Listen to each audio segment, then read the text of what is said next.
New at 11:30, educating kids just got harder. That's because more students don't have a permanent home. It's why NBC's Stephanie Gosk is in Los Angeles to show us how one school district is working to change that. Alberto Carvalho runs the second largest school district in the country. Not an easy job, but right now it's harder than ever. We have an excess of 13,000 students who are experiencing homelessness. That number increased by close to 19%.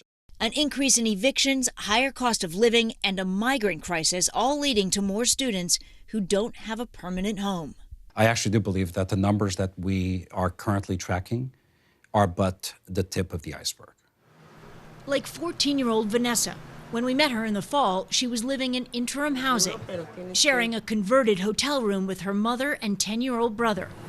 Vanessa just started at the neighborhood high school across the street.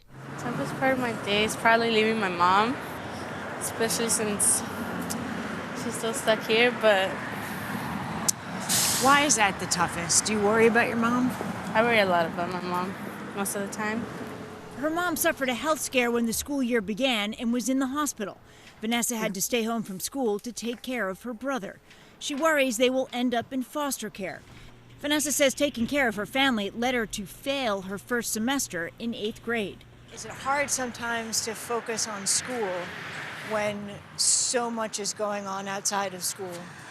Yes, there were some moments where I didn't pay attention too much in school. The stress and the trauma felt by students is manifested in the classroom. Therefore, it is impacting teachers on a daily basis. What effect does that have on a school's ability to teach the entire school?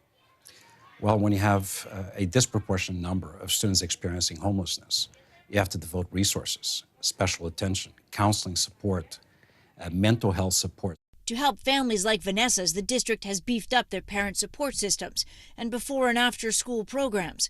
Carvalho and other school officials even visiting students with low attendance rates, an initiative called I Attend.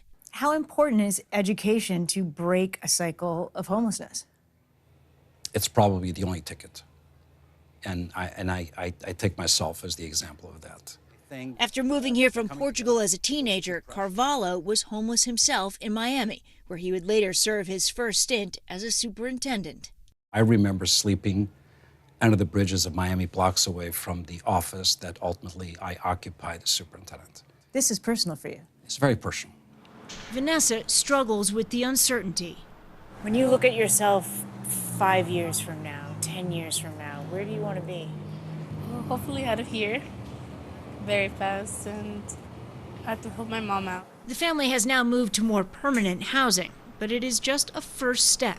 If you do not create the appropriate environments, if you do not invest sufficiently, we're asking for problems that will be much costlier to address later on.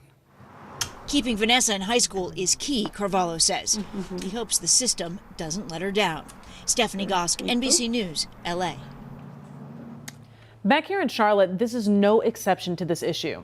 Last year, we covered CMS and its numbers. That data showed the district ending its 2022-2023 school year with more than 4,000 students identified as experiencing homelessness. That was the highest number the district had seen over the last 8 years. Now, although it's an issue hitting an all-time high, CMS and nonprofits are stepping up to help. Just because you're experiencing housing insecurity, you're still a human being and you still are valued. That was Jessica Gibson. She's the executive director for the Just Do It movement. Now, she adds most of the kids they help are living out of hotels without the right resources. The nonprofit offers free services so those kids can get what they need.